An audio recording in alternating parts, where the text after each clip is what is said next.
तर ते वॉशिंग्टनला झालं. तुलसी गबार्ड नाव लक्षात ठेवा. तुलसी गबार्ड ही साधी बाई नाही आहे, मोदीची बहीण आहे. मोदी तिला सिस्टर तुलसी म्हणतात.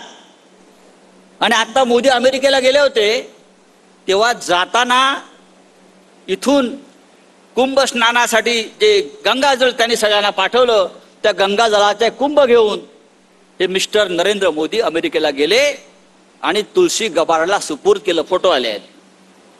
ही तुलसी गबार्ड साधी बाई नाही आहे, ही ट्रम्प सरकारमध्ये गुप्तचर विभागाची प्रमुख आहे, इंटेलिजन्स ब्युरोची प्रमुख आहे तुलसी गबार्ड. त्या बाईने सांगितलं परवा. काय सांगितलं? ईव्हीएम हायजॅक होतंय आणि ईव्हीएम मुळे निकाल बदलले जाऊ शकतात. ईव्हीएम मुळेच. आपण पण सकाळी विनायकराव बोललात.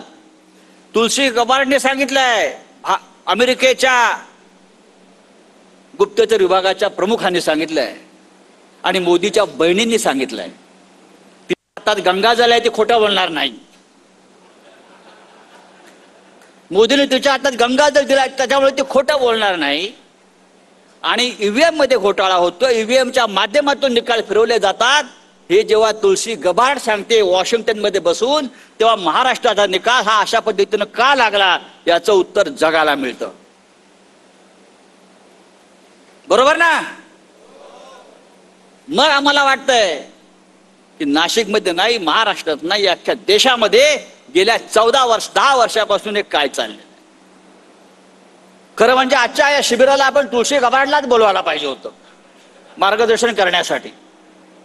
तुळशी गबार्डला आपण पुढल्या वेळेला बोलवू विधानसभेच्या आधी की महाराष्ट्राला मार्गदर्शन करा.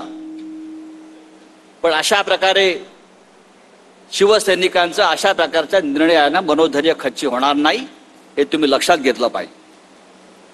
आम्हाला हिंदुत्व शिकवताय नरेंद्र मोदी, अमित शहा, देवेंद्र फडणवीस.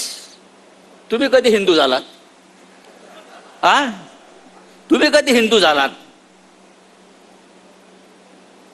एक सुंदर वाक्य आहे. जो जितका पापी, कपटी आणि पाखंडी असतो तो स्वतःला हिंदुत्ववादी असल्याचं ढोंग करतो. आम्ही ते करत नाही. आम्ही आहोत. आम्हाला बाळासाहेबांनी बाळकडू दिलेला आहे. आणि आजच्या शिबिराचं जर म्हणाल तुम्ही तर तोच एक संदेश आहे की आम्ही लढायला तयार आहोत. तुम्ही आमच्यावर खोटे गुन्हे दाखल करा, आम्ही संघर्ष करायला तयार आहोत. माननीय उद्धव ठाकरे यांच्या पाठीशी ठामपणे उभे राहायला आम्ही सज्ज आहोत.